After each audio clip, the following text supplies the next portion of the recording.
Hello friends, how are you? Welcome to Indira Civil Services with Anuj Patel. हम लोग current affairs की श्रृंखला पे बात कर रहे थे। एशियाई विकास बैंक की वार्षिक बैठक हो रही है, तो आप देखेंगे एशियाई विकास बैंक जो है, इसका आप जाएंगे अगर तो इसका हेड ऑफिस अगर जाएंगे तो मनीला में है। तो आप देख सकते हैं चर्चा में क्यों है, तो ये भी आप देखेंगे कि एशियाई विकास बैंक जो है एशियन डेवलपमेंट बैंक की एक वार्षिक समिट, ये एनुअल मीटिंग है। तो आप इसे देखना चाहेंगे। इसके प्रमुख बिंदु में अगर बात करें तो देख सकते हैं कि एशियाई डेवलपमेंट बैंक की जो वार्षिक बैठक है, भारत की जो वित्त मंत्री हैं इसमें निर्मला सीतारमण जो थी, कौन है, सीतारमण ने भाग लिया है इस बैठक में। और आप ये देखेंगे भारत की वित्त मंत्री ने एशियाई विकास बैंक की जो वार्षिक बैठक है, इसमें कोविड-19 की महामारी जो है कि मौजूदा दौर में कोरोना वैक्सीन पर जो है कहा है कि हमें राष्ट्रवाद नहीं होना चाहिए। लेकिन आज यही बात शायद भारत के लिए क्या हुआ, खतरा की घंटी या डेंजर जोन में भारत को लेके खड़ा कर दिया। जिन देशों ने वैक्सीन पर अपने आप को राष्ट्रवाद जताया, तो आप देख सकते हैं चाहे वो कौन हो, इजराइल हो, चाहे वो ब्रिटेन रहा हो शुरुआत में, चाहे वो अब अमेरिका रहा हो। अमेरिका में अभी कल ही एक घटना आई कि सभी लोग क्या है, लगभग 36% लोगों को क्या है वैक्सीनेशन हो गया है, सेकेंड चरण का भी। उन लोगों ने अब शायद मुंह से अपने मास्क जो हटा चुके हैं। तो ऐसा जो है बात हुई। लेकिन अभी भारत को जहां राष्ट्रवाद की ज़रूरत थी, वहां राष्ट्रवाद दिखाना चाहिए था। तो आप देख सकते हैं वैक्सीनेशन पर राष्ट्रवाद नहीं होना चाहिए, ऐसी बात निर्मला सीतारमण ने कही। उन्होंने वैश्विक समुदाय को आगाह किया कि कोरोना वैक्सीन पर राष्ट्रवाद पूरी दुनिया के लिए खतरनाक दिशा में ले जाएगा। तो आप देख सकते हैं इसलिए विकसित देशों को कोरोना वैक्सीन के उत्पादन के लिए ज़रूरी प्रौद्योगिकी साझा करनी चाहिए। तो इस संदर्भ में उन्होंने राष्ट्रवाद की बात की थी।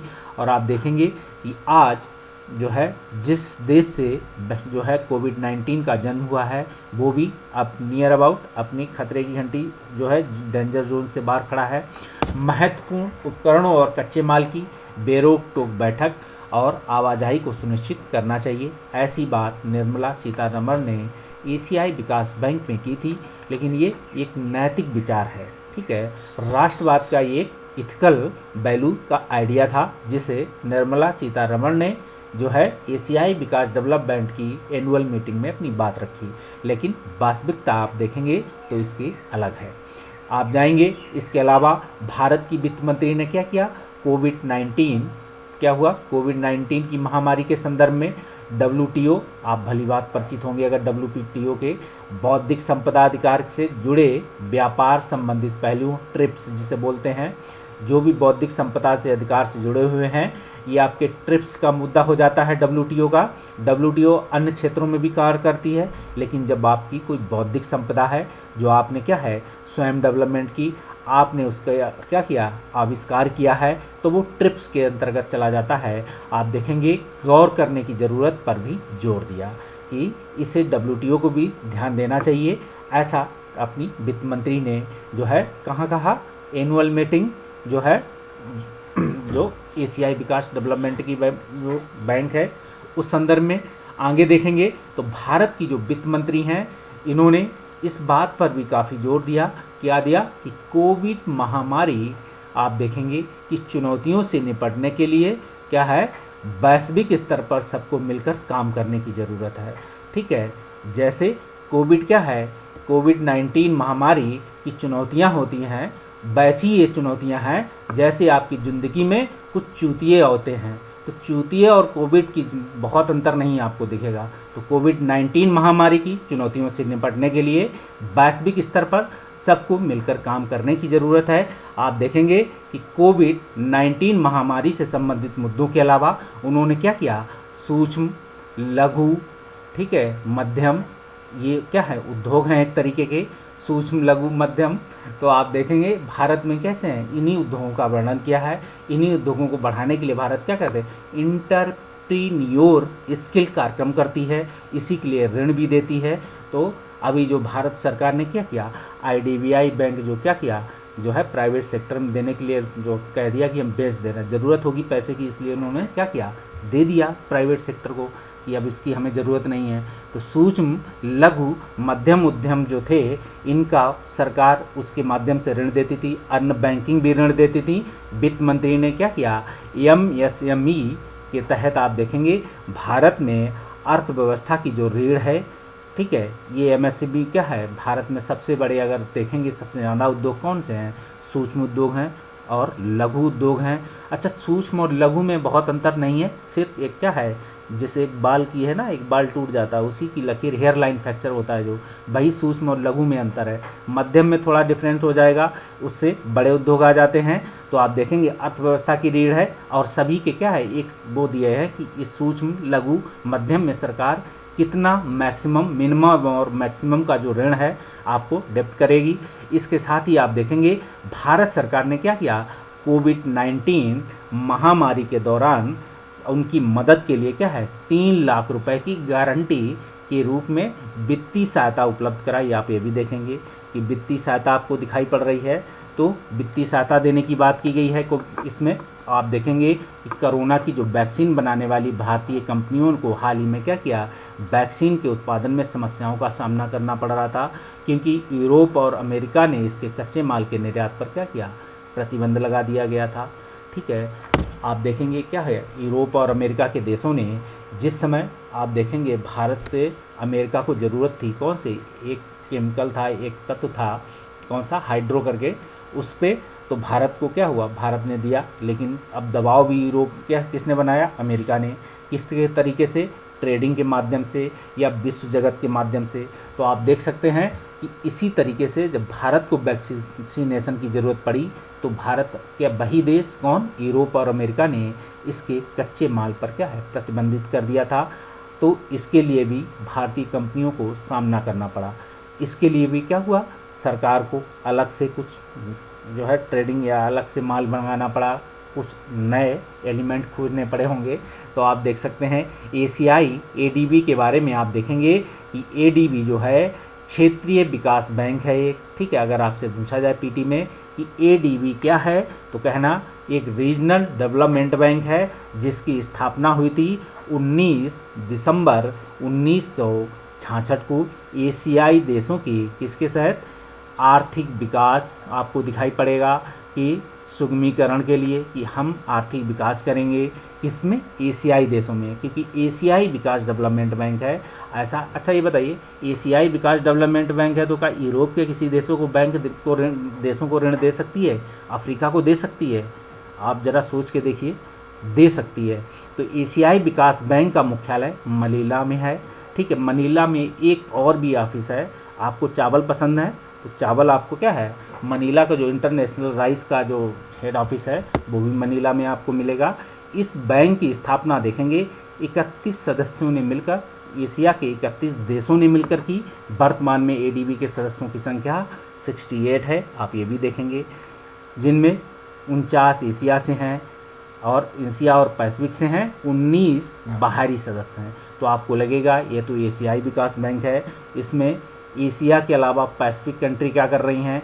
क्या आप ये समझ सकते हैं ज्योग्राफी में कि एशिया के कुछ देश क्या पैसिफिक ओशन के आसपास हैं। दूसरी चीज़, 19 जो बाहरी सदस्य हैं वो एशियाई विकास बैंक में क्या कर रहे हैं, तो उनको भी सदस्य बनाया गया है। आप देखेंगे एडीबी, आप जाएंगे एडीबी क्या प्रारूप जाएंगे तो विश्व बैंक के आधार पर बनाया गया है। एडीबी और विश्व बैंक को बिल्कुल समानता के आधार पर जो उसके स्ट्रक्चर में चीज़ें दी गई हैं वही यहाँ एडीबी में आपको दिखाई पड़ेंगी। विश्व बैंक में आप जाएंगे तो आपको क्या होगा, विश्व बैंक में सामान्य, ठीक है, भारित वोट जो प्रणाली की व्यवस्था है जिसमें वोटों का वितरण क्या हुआ, सदस्यों की पूंजी अभिदान। तो पूंजी अभिदान क्या है कि जितने देश इसमें अपना योगदान देंगे कि मेरी इतनी पूंजी है, पूंजी भी किसमें होगी, एसडीआर में होगी, एडीआर में होगी, ये सभी पूंजी के अभिदान हैं, ठीक है। कुछ गोल्ड में भी हो सकता है, आधारित किया जाता है। आप देखेंगे ट्रिप्स के बारे में अगर जानकारी लेना चाहें तो बौद्धिक संपदा के व्यापार संबंधी पहलुओं पर आप जाएंगे, बना एक अंतर्राष्ट्रीय जो है क्या है, समझौता है जिसे हम ट्रिप्स कहते हैं। तो विश्व व्यापार संगठन WTO आप जाएंगे कि सदस्य देश क्या हैं, अपने ही इस समझौते को जो है शामिल माने जाते हैं। तो आप ये भी देखेंगे। तो विश्व व्यापार संगठन के सदस्य देश अपने आप ही इस समझौते में क्या है शामिल माने जाते हैं। यह एक कैसा है बाध्यकारी समझौता है। अगर आप WTO के सदस्य हैं तो आप पे ये बाध्यकारी है। तो आप देखेंगे 1 जनवरी 1995 को क्या हुआ, WTO आया था। 1 जनवरी 1995 से पहले हम क्या जानते थे, इसे गैट जानते थे। ठीक है। ट्रिप्स निम्नलिखित 7 प्रकार की क्या है बौद्धिक संपदा अधिकारों की चर्चा भी करता है। तो आप देखें ट्रिप्स में क्या क्या होता है। अगर आप कोई प्रतिलिपि प्राप्त करने के लिए उससे संबंधित अधिकार, कॉपीराइट जिसे बोलते हैं कि ये मेरा है। ठीक है। जैसे क्या है, आप कह लगे कि ये हमारे कौन हैं, ये हमारे वंशज हैं, तो आप जाइए अपना कॉपीराइट करा लीजिए। कहाँ, WTO में। देखिए जीन निकलेगा कि नहीं निकलेगा। तो कॉपीराइट का जीन दिखाइए, प्रतिलिपि प्राप्त करने उससे संबंधित अधिकार। फिर क्या होगा, आपको ट्रेडमार्क की ज़रूरत पड़ेगी, तो ट्रेडमार्क करवा लीजिए आप।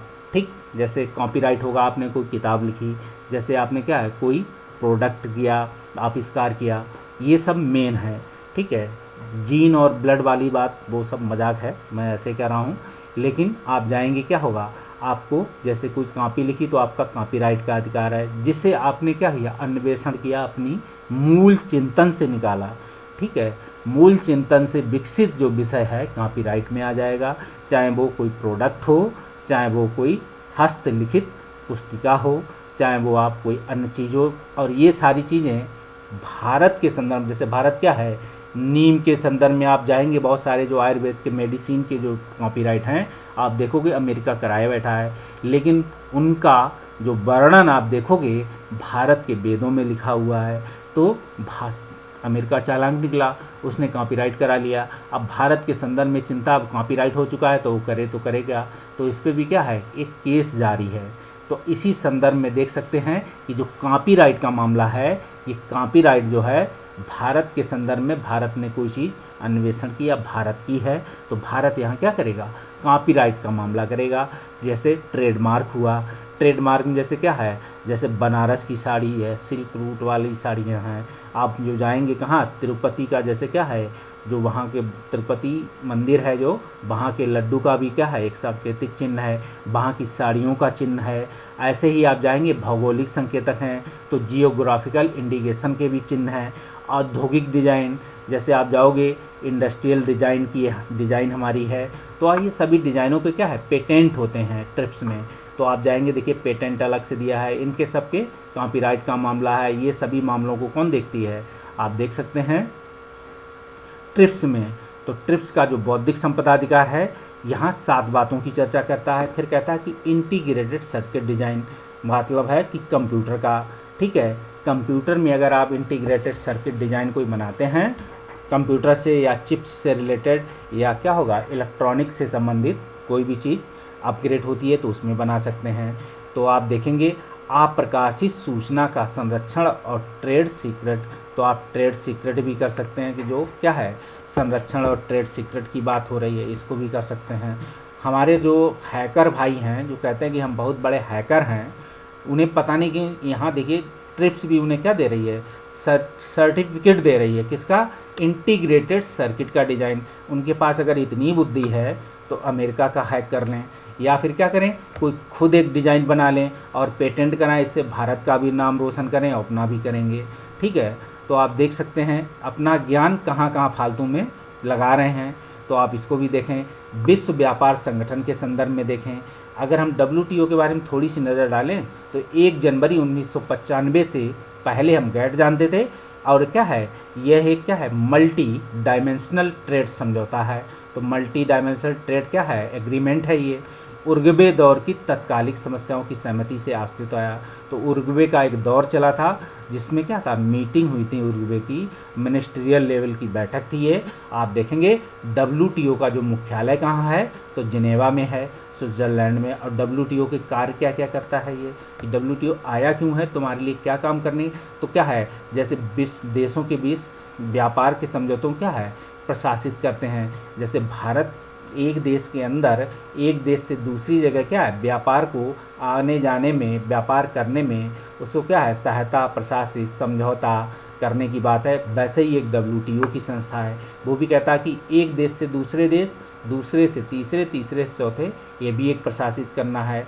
और दूसरी चीज़ है कि व्यापार जो प्रतिनिधियों के लिए फोरम की स्थापना की बात की गई है कि जो व्यापार प्रतिनिधि होंगे वो एक फोरम बनाएंगे, अपनी बात रखने के लिए बैठक करेंगे और क्या करेंगे, विवादों को सुलझाएंगे उसी फोरम में बैठ के, ठीक है। और व्यापार नीतियों की निगरानी भी करेंगे कि कोई व्यापार पॉलिसी है, ट्रेड पॉलिसी है, उसको क्या करेंगे, उसको अंडरटेकिंग बाई करेंगे, ठीक है। लेकिन नीतियों की निगरानी कैसे करेंगे, ना कि किसी तो कैसे होगे कि बैठेंगे निगरानी, कोई व्यापार होगा छिपा से नहीं होगा, होगा तो बाकायदा समझौते होंगे, एग्रीमेंट होगा। और आप होंगे विकासशील देशों के लिए तकनीकी सहयोग प्रदान किया जाएगा। और क्या किया जाएगा, प्रशिक्षण दिया जाएगा, आप ये भी देख लेते हैं। और क्या देगा, अंतर्राष्ट्रीय संस्थाओं से सहयोग भी प्राप्त होगा। तो ये सारे काम करेंगे WTO वाले बैठ के। तो इस तरीके से हमने WTO भी देखा और WTO के साथ हमने मेन चीज़ देखी कि ADB क्या है, एशियाई डेवलपमेंट बैंक है, जो क्या करती है, आपको भी ऋण देती है, ज़रूरत पड़ने पे आपदा के समय ऋण दे सकती है। और उसमें भी कैसे प्रावधान है, जैसे विश्व बैंक के प्रावधान हैं, विश्व बैंक में भी आप देखेंगे अलग अलग प्रावधान हैं, उसी तरीके से ADB के भी प्रावधान हैं कि ADB भी लोगों की मदद करता है। आप देख सके हैं कि एशिया के सदस्यों के साथ साथ पैसिफिक ओशन की कंट्री सदस्य हैं से, और 19 जो हैं बाहरी सदस्य हैं। हो सकता है कुछ को परमानेंट मेंबर का दर्जा हो सकता है कुछ को पर्यवेक्षक का दर्जा दे दिया हो कि आइए आप कैसे बने पर्यवेक्षक, गेस्ट मेंबर बन जाइए हमारे बैंक का, ठीक। तो इस आधार पे भी बनाते हैं और कार्य करते हैं। कोई भी बैंक विश्व लेवल की होगी वो वेलफेयर डेवलपमेंट के साथ साथ आपके विकास भी करेगी।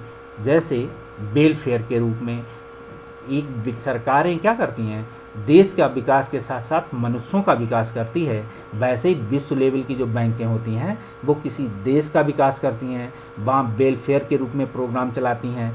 आपने देखा होगा जितनी भी बर्ड लेवल की बैंक हैं, चाहे वो विश्व बैंक हो चाहे वो ADB हो, भारत के संदर्भ में उन्होंने क्या किया, बहुत सारे वेलफेयर स्कीम प्रोग्राम के लिए पैसा दिया है। जैसे कहीं जल इरिगेशन जो के लिए दिया है, कहीं वाटर के लिए दिया है, कहीं किसी डिजीज़ या किसी महामारी के लिए भी पैसा दिया है। अब भारत क्या है, थोड़ा डेवलप हो गया है, स्किल इंडिया फुल हो गया है, तो अब लोगों को भी दूसरे देशों की मदद करता है। इसीलिए क्या कहता है कि राष्ट्रवाद जैसा मुद्दा किस पे कहता है कि राष्ट्रवाद जैसी मुद्दों को जोर देना, रोकना है कि हमको सभी देशों का ध्यान रखना है। लेकिन सभी देश क्या है, विदेश नीति की पॉलिसी पे चलते हैं। विदेश नीति क्या कहती है कि साम दाम दंड भेद से अपने देश का विकास हमें करना है, ठीक है। तो यही यहाँ पे राष्ट्रवाद दिखावा है, ठीक। आप देख सकते हैं अगर मोदी जी भी दुनिया को दिखाते कि हम राष्ट्रवाद का दिखावा राष्ट्र लेवल पे नहीं विश्व लेवल पे दिखाएंगे तो भारत का विकास और अच्छा होता। राष्ट्रवाद का विकास जो दिखावा है भारत के अंदर दिखाने के बजाय दुनिया को दिखाते कि हम राष्ट्रवादी हैं तो अच्छा रहता, ठीक। तो मिलते हैं अगले वीडियो में, तब तक के लिए bye bye, good night. I hope आपको हमारा पढ़ाया हुआ अच्छा लगा होगा। मिलते हैं अगले वीडियो में, तब तक के लिए bye bye, good day, have a nice day.